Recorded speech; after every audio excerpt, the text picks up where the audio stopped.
Samsung says that the Z Flip 7's new edge-to-edge cover display is its biggest leap yet, but with the other upgrades mixed in, is this really an essential upgrade or just more of a refinement?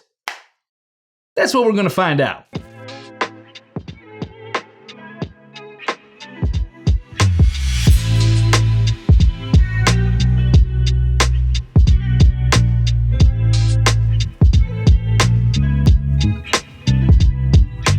What's up internet? I'm Brian McDuff, aka BMac, and welcome to another video. So today, yes, we are covering the Samsung Galaxy Z Flip 7 flip phone to see what this little guy is all about. And this year I was actually invited out for the first time to Galaxy Unpacked for the launch of the Z Fold 7 and Z Flip 7, where Samsung actually lent out a Z Flip 7 for me to be able to try out, use, and enjoy. So Samsung, from the bottom of my heart, thank you. I appreciate you. But there's a lot to cover with this new modern day flip phone, so let's get right into it. At first glance, the Z Flip 7 actually looks pretty similar to the Z Flip 6, but a few small design changes this year could quietly change how it feels every time you use it, and maybe not actually in the ways you'd expect. For one thing, the Flip 7 is actually slightly bigger, just a few millimeters longer and wider when either folded or unfolded, but it's actually a little bit thinner too, just 6.5 millimeters when unfolded and 13.7 millimeters when folded. You are still getting nano SIM support on the Flip 7, that's gonna be located on the top left-hand part of the device when it's unfolded, but you do also have eSIM support, and everything is complete with a volume rocker switch on the right side of the device with a fingerprint scanner power button right below that. You also do have 2D based face unlock, but honestly, for better security and just because of the sheer reliability of the fingerprint scanner, I've disabled face unlock and I just rely on the fingerprint scanner. It's that good. And the whole package weighs in at just 188 grams, making it a very pocketable smartphone. The outside or back glass, if you're looking at it unfolded, is gonna be made out of Gorilla Glass Victus 2, and the frame itself is made out of aluminum. And you are once again getting an IP48 dust and water resistance rating with submersion protection up to 1.5 meters of water for up to 30 minutes. Stereo speakers are returning. They're gonna be located on the top and bottom of the device when it's unfolded, so great for when you're watching those videos in stereo for having left and right channels. And in terms of colors, you have the ability of snagging the Flip 7 in either jet black, blue shadow, coral red, or mint as a Samsung online exclusive. And as you can see, I have the blue shadow color here, but I do have a black leather skin added for a little bit more ruggedness and protection. I will be sure to leave a link in the video description box below for the exact skin that I'm using, so be sure to check that out. But when it comes to the displays, Samsung says that this is where the Flip 7 makes its biggest leap yet. But does it really change how you use the phone, or does it just look different? Well, as we already previously mentioned, the Flex Window cover display now is an edge-to-edge 4.1-inch 1:120 Hz always-on Super AMOLED display with a 948 by 1048 resolution at around 345 ppi. You're also getting a slightly larger 6.9-inch 1:120 Hz always-on Super AMOLED main display with a 1080 by 2520 resolution at 397 ppi. Both displays are also capable of getting up to 2600 nits of peak brightness, which I found to be pretty much the case no matter what the lighting situation was. Even when I was outside in harsh lighting conditions, these seem to get pretty darn bright for my needs. And both displays do also support HDR10+. It's no surprise that I generally support Dolby Vision for its broader library and platform support, but HDR10+ on both displays, which is nice to have. But for anyone who is prone to headaches or eye strain when using displays, there is something I do have to point out here. The PWM dimming rates on the Flip 7 that I saw tested by other creators and reviewers were shown to be sub 500 Hertz at all brightness levels. If you've never noticed flicker on other smartphone displays, or if you're just never having eye strain or headaches when using these displays, this probably is gonna be a non-issue. I personally have been using this device for hours on end at a time without any kind of problems, but if you are particularly prone to eye strain or headaches when using displays because of that flicker situation, it might be a little rough for you on the Flip 7. The bezels look great though. You have about a 3mm bezel around the main inner display and only a 2mm bezel around the outer display. And I know everyone always wonders about the crease. Can you see the crease? Is it bad?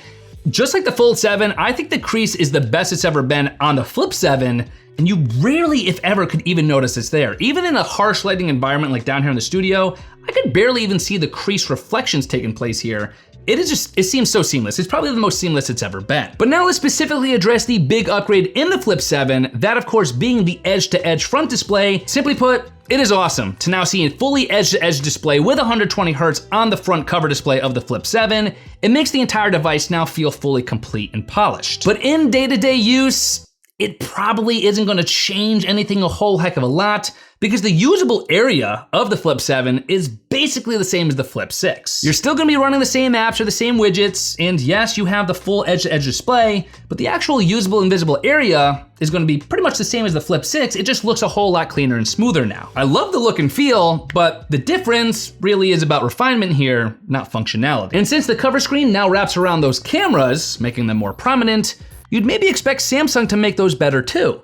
But did they? On the Z Flip 7, you are getting a total of 3 cameras, 2 of which are gonna be those rear-facing cameras on the front display, and a selfie camera cutout on the main display. Those rear-facing cameras consisting of a 50 megapixel f1.8 main wide-angle lens with OIS, and a 12 megapixel f2.2 ultra-wide lens, but still with no autofocus. For the selfie camera cutout, that's gonna be a 10 megapixel f2.2 lens, with the device being capable of video up to 4K 60 frames per second, or slow motion video up to 1080p 240 frames per second. So in case you're gonna tell, those are identical camera specs to last year's Flip 6. I was admittedly holding out just a little bit of hope that we were gonna see a bump of the main sensor up to 200 megapixels on the Z Flip 7, because that's what we got in the Z Fold 7, especially since we don't get a telephoto lens on the Flip 7 for the obvious reason that it would cut into that cover display even more than the 2 already do. But to be clear, the specs that we have on the Flip 7 are not bad and are still pretty impressive for such a compact foldable. And as you can see from some of the photo examples, all the photos I took look pretty much just as great as you'd expect them to look on a Samsung device across all the cameras, especially on that main 50 megapixel wide angle lens when you're shooting outside with lots of light.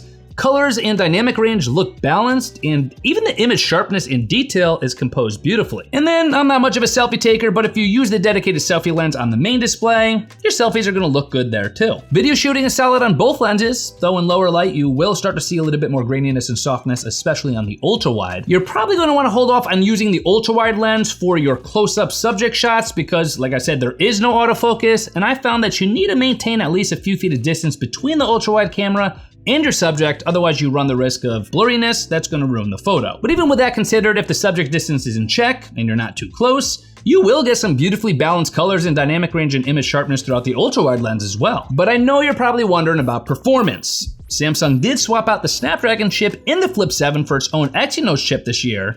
So is that a downgrade, or can it actually keep up? The in-house chipset is gonna be the Exynos 2500 chipset instead of the usual Snapdragon you might be used to, with a flat 12 gigs of RAM across both the 256 gig and 512 gig storage configuration options. Plus you do also get the RAM plus RAM expansion feature, utilizing free local storage, up to 12 additional gigs. And believe it or not, benchmark tests do show the Flip 7 actually rivaling Snapdragon 8 Elite devices, making it more than capable for your everyday tasks, multitasking, video gaming, photo video editing, you name it. The thermals and throttling performance are typical for a device at this level, but you will notice that the performance is pretty solid, especially in such a thin clamshell style flip phone. And if you look at the benchmarks, it is actually a very clear upgrade over the Flip 6. You're also getting Bluetooth 5.4 with support for the SBC, AAC, aptX, LDAC, and SSC audio codecs, which I love to see here, with a commendable 7 years of guaranteed Android OS updates and security patches to top that all off. But with all this power we're talking about under the hood, you're probably wondering about the battery life of the Flip 7, and whether or not Samsung finally made it an all-day phone. The Flip 7 packs a 4300 mAh battery, which is actually up from the 4000 mAh battery in the Flip 6. And with that battery, I think you could pretty confidently expect at least around 5.5 hours of screen on time with mixed use and splitting your time between using both displays. Which, if you are once again directly comparing to the Flip 6, you're getting about an additional hour of screen on time on the Flip 7 compared to the Flip 6, which is awesome to see, especially considering the fact that you do also have that new in-house Exynos 2500 chip instead of a Snapdragon chip. I do think it's pretty safe to assume that those 5 to 6 hours of screen on time are probably gonna float you through an entire day's worth of use on the Flip 7, but definitely plan on charging it up every single night. I don't think you'll squeak out more than a single day use on this thing. And when it does come time to charge up your Flip 7, you could do so wired at 25 watts or wirelessly at 15 watts, with a quick charge feature actually allowing you to charge up the Flip 7 from 0% battery to 50% battery in only about 30 minutes. A full charge is gonna take around an hour and a half, which is a little bit longer than I would like it to be, but at least we do get that 0 to 50% charge in just around 30 minutes. You do also get 4.5 watts of reverse wireless charging, by the way, which is awesome for if you're in a pinch and you wanna quickly charge up your wireless charging earbuds, for example. But all in all, an improvement in the battery department for the Flip 7, which is something to be happy about. And with all this having been said, Here are my final thoughts on the Samsung Galaxy Z Flip 7 and whether or not its upgrades really make it an essential upgrade or if it's just Samsung's best flip refinement yet. At the end of the day, here's my biggest takeaway for the Flip 7. It is not a redesign, it is refinement. You wanna see a redesign? That's basically what the Fold 7 is. But the Flip 7, this thing's more of a refinement. The new edge-to-edge 120Hz flex window cover display does make the Flip 7 feel more polished and complete than ever. And when you add in better performance and a slightly longer lasting battery, this is the best Z Flip device yet, and is absolutely worth celebrating. But here's what I think is the honest truth. If you already own the Samsung Galaxy Z Flip 6, the flex window upgrade and the other incremental bumps probably aren't quite enough to justify a full upgrade. If you're a Z Flip 5 or earlier Flip user, this is absolutely the Flip you've been waiting for, and it is absolutely worth considering upgrading to, but that's my take. Fantastic device, awesome refinement, the best it's ever been, but it is kind of an incremental upgrade over the Z Flip 6. And that's okay. As always, for the latest deals, prices, promos, and information for the Z Flip 7, you would of course always head to my affiliate link, bmac.link/zflip7. Of course, as always, there will be clickable links in the video description box and in the comment section below, so check those out. But with that having been said, there are actually a few more apps and widgets that I gotta set up here on the front cover. It just looks beautiful. Look at it. Look, it's beautiful. You can't deny, it's beautiful. But I'm gonna go do that, and I will see you guys in my next video.